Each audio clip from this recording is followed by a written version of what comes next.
Hey everyone, thanks for tuning back into the Peaceful Way podcast. So today, for just a little riffing episode, I thought I'd talk about a clip I came across the other day, specifically addressing uh, war and Christianity in war, and when is it like theologically permissible to go to war. And this clip was from a sermon by Mark Driscoll. He's a pastor of a church in Arizona. He kind of had a scandal a few years back. Some people may know of him from that. There was sort of a big podcast called The Rise and Fall of Mars Hill. Mars Hill was the church that he started in Seattle, and it kind of had went down in a ball of flames. A lot had to do with his leadership style. Not to get too much into that here today, but he's kind of reestablished himself in Arizona, I believe in the Phoenix area, Scottsdale in particular.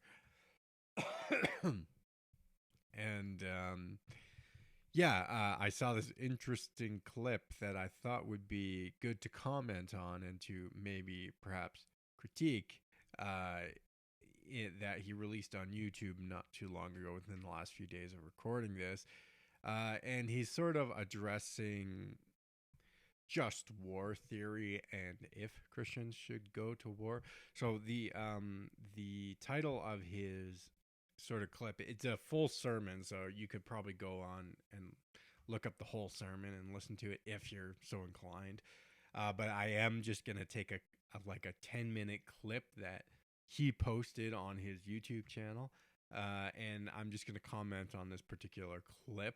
I have listened to the whole thing, and I have lots of issues with it, and I want to critique it and basically illuminate a lot of faulty thinking, especially that Christians have in regards to war and when we should go to war, or if we should go to war at all, and what our relationship is to the state. Anyways, I'm going to just kind of share clips that he had, clips of the video, and then I'll make a little bit of commentary, and then show some more clips and more commentary and so on, and then we'll try and get through this whole 10-minute clip, and then we'll discuss. Okay, let's go.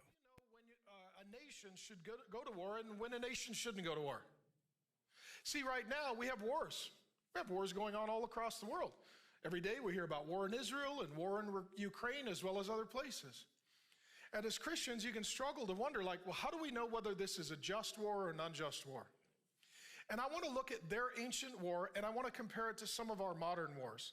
Let me just do this as a verbal process. So where they're at is the nation of Israel. The people who invaded them were the Canaanites, as well as other surrounding nations.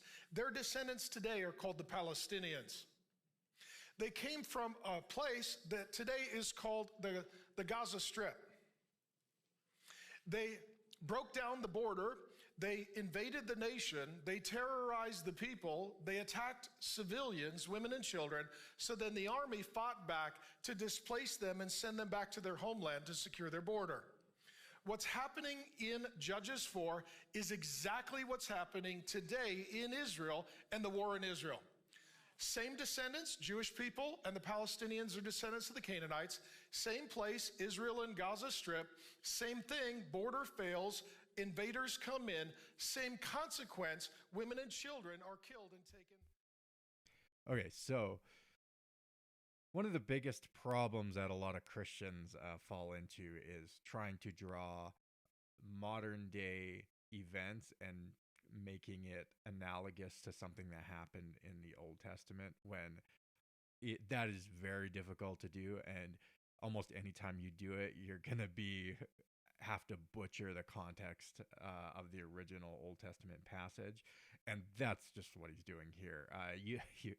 This is not good biblical hermeneutics or interpretation, and I feel like he should definitely know better. But in any case, he's going over chapter 4 of the book of Judges, and he's talking about specifically the story of of Deborah, in which she sort of is raised up and kicks I believe the Edomites out of the territory, and they take it back from the Edomites are Canaanites, and the whole problem, the thing that he misses, if he really wants to like push this analogy of, well, that's what was happening then, and this is what is happening now. He's gonna have to look at the full context, because in the chapter, right before Deborah goes on this crusade, it specifically says that the Israelites disobeyed God, and so God dispossessed them of the land and allowed their land to be invaded. So, if you want to actually pull that analogy, then you have to be consistent here, and then say as well that the modern day Israelites have sinned, and God allowed the punishment. Specifically, he's referring to, he's talking about October 7th and the massacre from Hamas there. And, so you could just as easily argue with his same logic that Hamas's attack was punishment from God, and God allowed it, right? And so just the same way as what happened in the 4th chapter of Judges. So I know he doesn't think that, and so he can't, in good faith, also apply the same logic on the other end when God raises up Deborah to take back the land. Also, just a note on the modern day, he specifically says the Palestinians, the modern Palestinians, are descendants of Canaanites, and this is just sort of a ridiculous claim.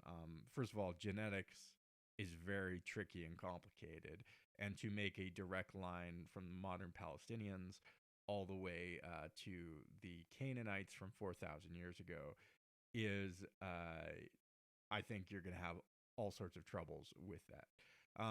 Also, I just want to note that the Israelites are also descendants of Canaanites. The Hebrew Israelites in the Bible, they were once Canaanites. Abraham himself was a Canaanite when God made his promise and covenant with Abraham. He was a Canaanite, and the Jewish people in the Bible didn't even appear until after Jacob and his 12 sons, who became the 12 tribes of Israel. And they moved into Egypt and actually proliferated in Egypt and came back to the land of Canaan. But that's the actual biblical history anyway of the Canaanites. So the Israelites are just as much descendants of Canaanites as any other Canaanite. With all that being said, though, there's huge problems with this. Is that Palestine, when after it was named Palestine, I can't remember, it was a Roman Empire around 150 AD, and he named it Palestine to sort of put down a Jewish revolt and to rub it in their face, because it was the same word as Philistines in Latin, so it was like a way to rub it in the Jews' face. But even though lots of Jews were expelled from the land after the Romans' destruction of Jerusalem and their occupation, they didn't all leave. There have been Jews ever since the time of Jesus who have lived in Palestine up until this day, and many of them to this day are direct genealogical descendants of the ancient Jews, and they are Palestinians, and they are not Israelis.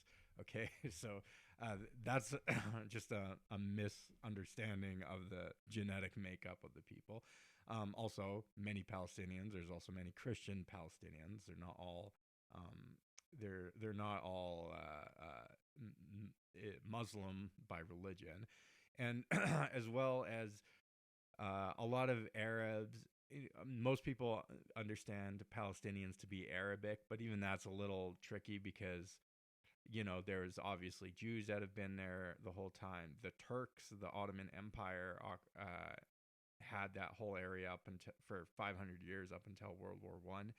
And so lots of people are of Turkish descent, and then obviously Jewish people, and even some Europeans from the during the period of the British occupation of the Transjordan prior to the establishment of the State of Israel.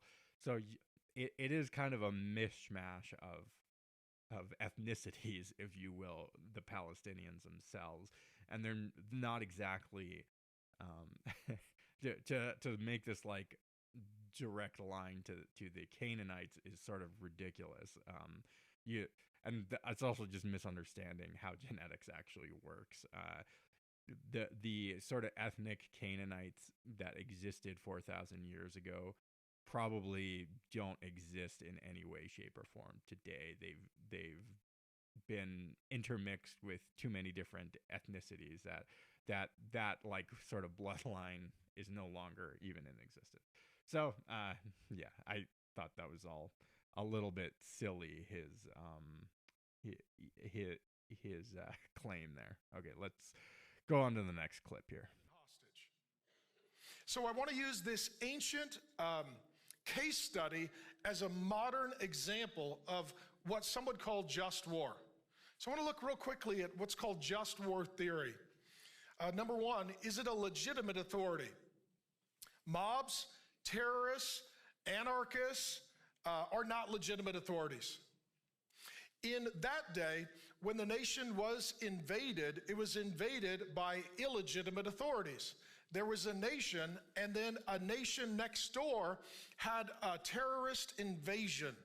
That is illegitimate use of force, which means that the response would be a legitimate use of force. Number two, it's defensive, not offensive. In their case, they were living in their land, and their enemies invaded. Today, in the modern nation of Israel, they were living in their land, and then neighbors invaded. And so now pushing back is defensive. It is not offensive. In addition, number three, is it for a noble cause? If human life is going to be sacrificed, it must be for a cause that is worthwhile. In their day, women and children had been terrorized and tormented and traumatized for 20 years. You're going to hear this when we get into chapter 5. It says that they kept taking the young and old women hostage and then abusing and traumatizing them for 20 years. Similarly, in our day, when Israel was invaded, they took hostages, those who were civilians, and they're still holding many, and it's just horrendous to think what they're doing, even right now, to women young and old. And so fighting back is in fact a noble cause. Number four, proportional force. The response must be commensurate to the attacks. In the days of the ancient nation of Israel, they were invaded by an army that had 900 iron chariots. We read that previously. Those are like tanks. And those who were fighting them did not have iron chariots. So actually, the Jewish people, the Israelis, they were not responding with commensurate force. They were actually underserved in their military capability. But today in Israel, if you are attacked by one group and then you attack with soldiers, that is proportional use of force. In addition, does the mission target soldiers, not civilians? In the ancient war in Israel, the soldiers invaded and they targeted the civilians. They overtook the streets, the people couldn't come and go, and they destroyed the economy. They also killed their crops. They were attacking civilians. And so, similarly, in our day, when Israel was invaded, it was trained soldiers and terrorists attacking women, children, and those who were elderly, those who were in fact civilians. And so the response of soldiers fighting soldiers, that is a just war. In addition, more lives must be preserved than taken. If you're going to sacrifice some lives, it must be to save more lives. And so in the days of the ancient war in Israel, it had been 20 years of killing and crippling people in the economy. And so the soldiers are fighting back to prevent the further loss of life. In our day as well, I would argue for the nation of Israel in their current war, if they do not eradicate the terrorist invaders, that ultimately their nation will be destroyed. I'll get into this when we get into a further study of Gideon next.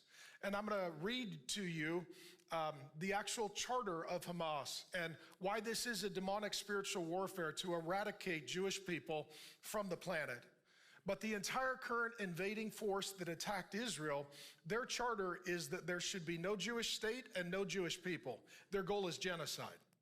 So unless you stop them, you're going to eradicate human life for an entire people group.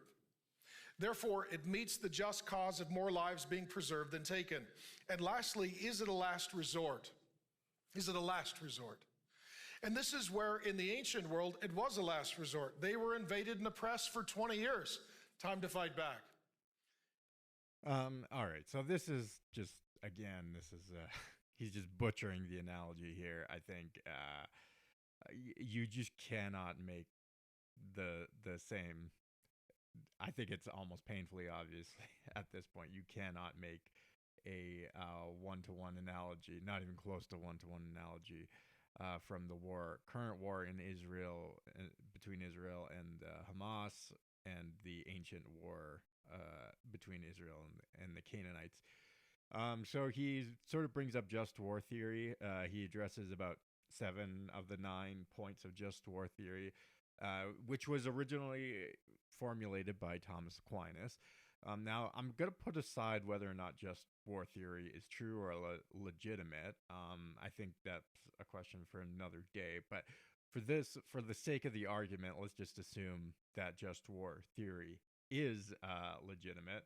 And let's just address all 7 of the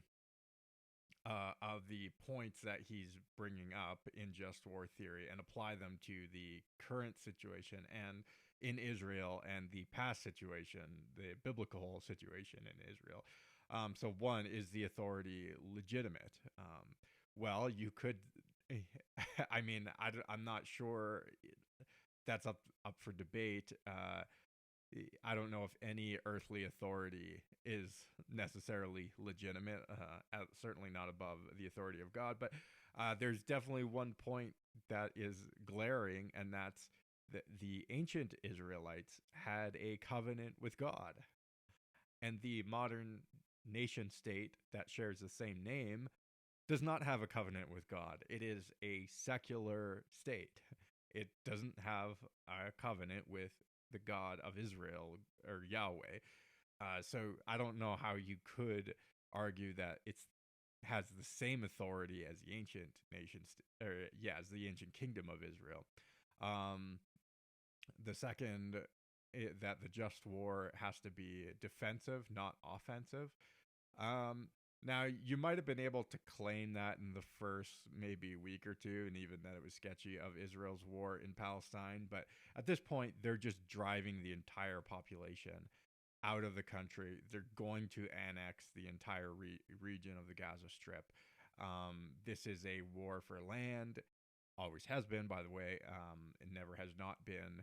Anyone who tries to argue that it's something else is very, very ignorant of the history. And so what Israel is doing is using the Hamas attack as a pretext so that they can just take the Gaza Strip once and for all. So I would argue that it is, in fact, an offensive war, but we can quibble about that if you want to say it really is defensive. Okay, I don't agree, but I think you could certainly argue at this point that it is an offensive war, and that the resistance that Hamas is actually putting up is pretty insignificant. Okay, the third point is that he said, a noble cause. The original formulation is it has a just cause. So again, that just to my last point, that this is this is maybe the one point that people could argue that, well, they were attacked, and so Israel's just responding in kind. But again, we'll get into if that actually meets the threshold for just war theory, because it's not just enough that you have a noble cause. So if we go to point number 4 in just war theory, and Mark brings this up, that it has to be a proportional response. And I almost didn't even understand his point. I almost thought maybe he was getting a little bit lost on his point here, but he was arguing something about how the ancient Israelites were attacked with chariots, which were equivalent to modern day tanks. But Hamas doesn't really have tanks. Perhaps if you're talking about Hezbollah, you could argue that it's tanks, but certainly not in the case of Hamas. And there's just no way. I don't think anyone is arguing, even the most strong proponents of Israel are not arguing that this is proportional, that Israel's response is proportional to what happened to them on October 7th. I think this is majorly disproportionate. And this, again, is another standard for just war theory. And it is just a horrifically disproportionate response. And it's just kind of crazy that you could argue it is proportionate. His fifth point is that soldiers and not civilians are targeted. And I would say on this point, again, it's just not correct. Won't get into them here for the sake of brevity, but there's tons of examples of Israel specifically targeting civilians sort of indiscriminately. And then sort of after the fact saying, well, we thought maybe there was some Hamas guys, but we didn't really know, but this is part of our strategy, right? So I don't think you can argue that Israel is not targeting civilians, or if they are, they're being very reckless in how they're targeting Hamas soldiers to the point where they don't really care at all about collateral damage of civilians. And one of the biggest horrible examples of this was when a woman and her daughter outside of a Christian church were sniped in the head a few months back by IDF soldiers. And there was, I mean, it's just crazy. So again, Israel, they are not meeting the threshold here for civilians not being targeted. The sixth point of just war theory, that more lives are preserved than taken. I don't know.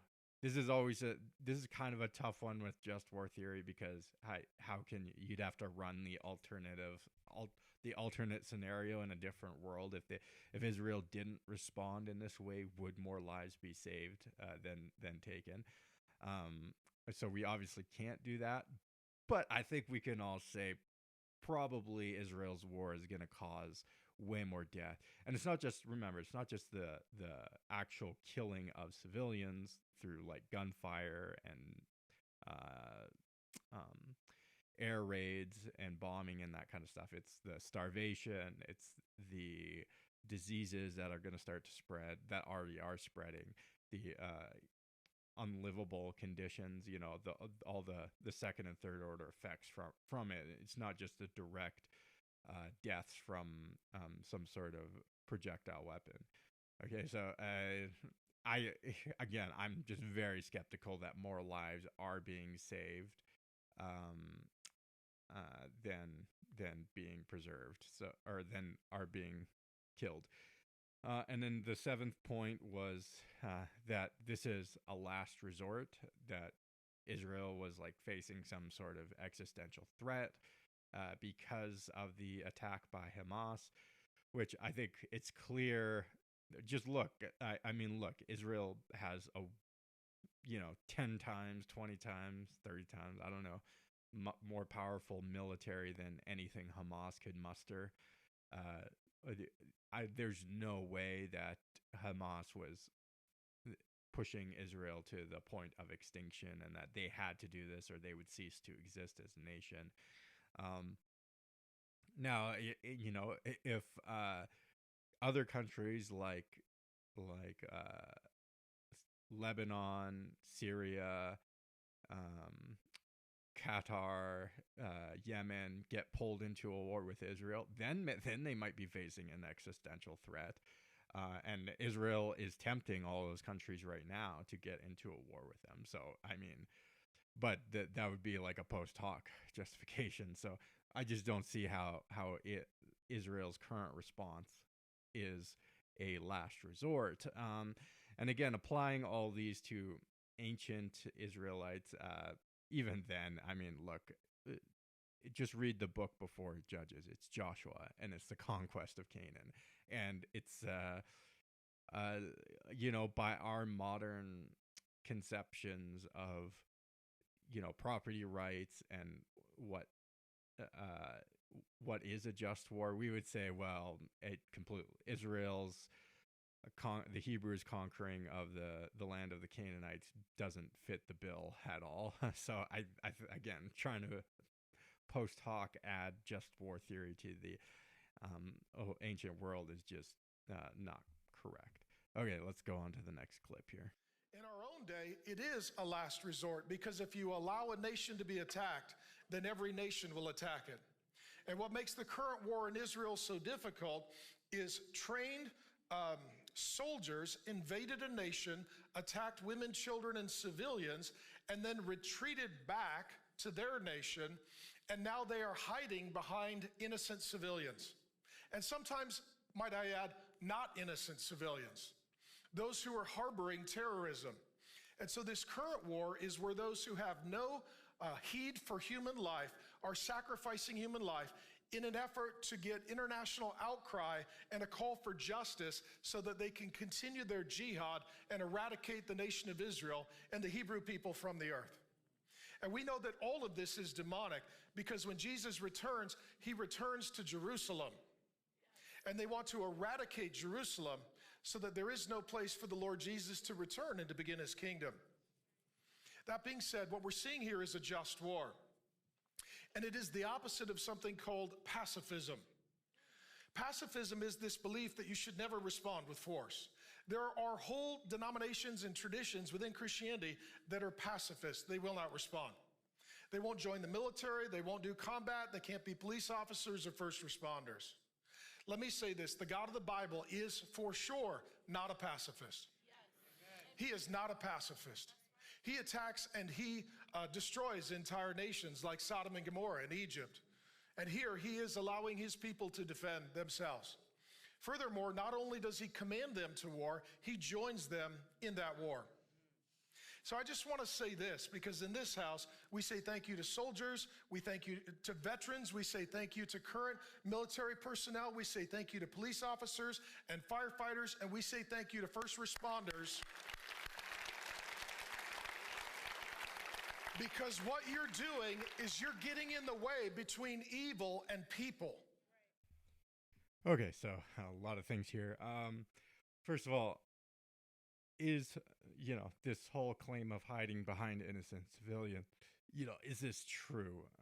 For example, Al-Shifa Hospital, which was allegedly housing Hamas, was destroyed by the IDF. However, this has kind of been debunked by a number of journalists in recent weeks, saying that the hospital, there was no evidence of a Hamas base under there, and they're not even sure if any Hamas people were killed. The only ones that might have been were Hamas soldiers who were in the hospital receiving medical treatment. And so Israel often talks about the underground tunnels under the hospital. That's where Hamas was gathering. And this is just crazy, because Israel actually built the Al-Shifa hospital many decades ago, and they built the underground tunnels as a whole underground complex for more space, right? Because this is actually in most modern hospitals, they have at least a few floors underground, and so Israel's trying to claim that these were like trying to frame it more so as Hamas is just hiding in these tunnels, which again, there's not really a whole lot of evidence. There have been a lot of claims that Hamas just hides behind civilians, and though there's probably some truth to that, there's also a bit of an exaggeration. You got to remember, like, the Gaza Strip is incredibly densely populated, and you can't exactly go and like set up a base. If you're gonna have a war against Israel, you're not gonna go set up a base like right in the middle of the southern tip of Gaza in the Sinai Desert, where you're like completely exposed and just there for target practice. So I think that Israel likes to exaggerate this a little bit. It's not exactly that simple. Um, so Hamas apparently wants to quote unquote eradicate Jews from the earth. This was another claim that he made. There's actually no quotation anywhere of Hamas ever saying this. Often, when people are referring to this, it is in reference to the Hamas charter, which states it wants to expel specifically the Zionist state, referring to the government and its Zionist ideology. Um, and to be clear, like Hamas's rhetoric around Israel and Zionism is pretty concerning. It's pretty violent. I won't deny that, but you can't actually find anyone claiming they want to genocide Jews on at least on official statements. I mean, I'm sure you could find some crazy person online spouting that, but there's actually this is an exaggeration by most people who are defending Israel and isn't exactly true. And with often Israel's antagonisms or illegal settlements, especially in the West Bank, they're barricading and stopping not allowing the Gaza Strip to have ports or imports, really heavily controlling what goes in and out of the Gaza Strip. You're going to engender a lot of negative feelings towards yourself. So there's that. Anyways, this whole idea of that it's kind of cartoonish is what I'll say. Driscoll's setting up a very cartoonish view of what's going on in the region, and it's just like it's not exactly the case. And I'd also say that if you want to talk about Hamas's charter, you can also look at Israel's charter. Well, not Israel's charter, sorry, but Likud's charter, which is the ruling party right now in Israel. And they have, since their founding, had in their charter that all the regions from the Jordan River to the Mediterranean Sea are the sovereignty of Israel. They have always had that. Sounds a little similar to from the river to the sea, Palestine will be free. If you've heard that chant before, the Likud party has a very similar understanding of how they view the territory there, and they have always believed it belongs all to them. It's not Palestinian. It's not the Arabs. It is theirs. And you just go to the right on the political spectrum from Likud, and all the more right-wing parties there have even more extreme statements there. They definitely want to expel all of the Palestinians from the region, that the area that was historically their homeland and that they belonged to until they were kicked out in 1947. Okay, so I think this kind of goes both ways. If you want to point out the extremism in the Palestinians' rhetoric, you also have to point out the extremism as well in Israeli government itself. So that cookie cuts both ways, my friend. You can't just look at one. And then he kind of goes into like the pacifism argument, and I'm having a guest on episode soon here with Derek Kreider, and we're gonna talk about pacifism and Christian pacifism. And I think he's just setting up a straw man that, and even not all pacifists. Some pacifists are certainly no violence ever, but there's actually some pacifists who don't believe it. So I think he's just sort of painting a very broad brush. And also, I would just say, kind of again, depends.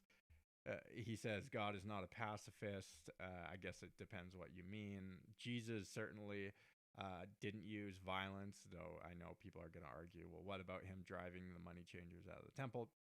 That's a whole nother discussion, but I think it's debatable whether he was actually hurting people or wounding them in any way. Yeah. So um and then he sort of makes this like bizarre point that the military, especially the U.S. military, is they're the boys protecting you innocent people from the evil people that want to kill innocent people, which is just like, I mean, I'm just like floored that he could actually say this, that this is a claim that he could make, that the U.S. military is used almost exclusively in an offensive way, not in a defensive way. It is used to extend U.S. power and influence, and exude their soft and hard power all over the world. They are Americans are not protecting you from American soldiers rather are not protecting you from evil aggressors. They're attacking American soldiers in their homeland. When American soldiers die, they are never dying on American soil. When was the last time an American soldier died by an enemy combatant on American soil? I'm not even sure. And maybe the Civil War, I don't know.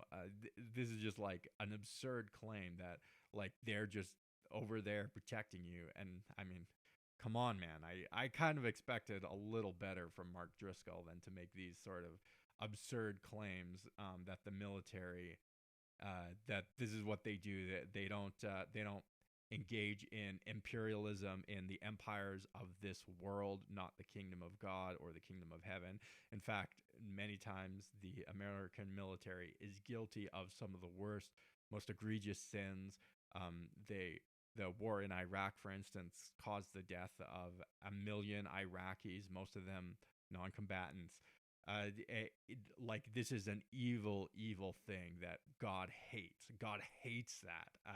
And for Mark Driscoll to like claim that the American military is just protecting you from evil savages is just like it's so crazy. Anyways, let's go into the final clip here. And that's a good and godly thing to do. We are not the defund the police people. We are defund the politicians people, but we are not the defund the police people. And so ultimately, too, I was thinking about this. Some years ago, I was talking to a gentleman. He was a complete pacifist, theologian, wears a turtleneck, drinks herbal tea, in touch with his feelings, wearing Crocs kind of guy. And so we were talking. And I was like, okay, so you're a pacifist, so you don't believe that like there should be any response to violence or aggression? He said, no. I said, well, okay, hypothetically, a bad guy breaks into your house, right? And he is going to assault your wife and harm your kids, and he's armed. I said, what do you do? He said, and I quote, pray. I was like, that's great. I'd pray for that guy to go to hell. And then I would act. At the end of the day, you can't be, especially a man, with any dignity, value, or valor if you can watch women and children get harmed and not get in the middle.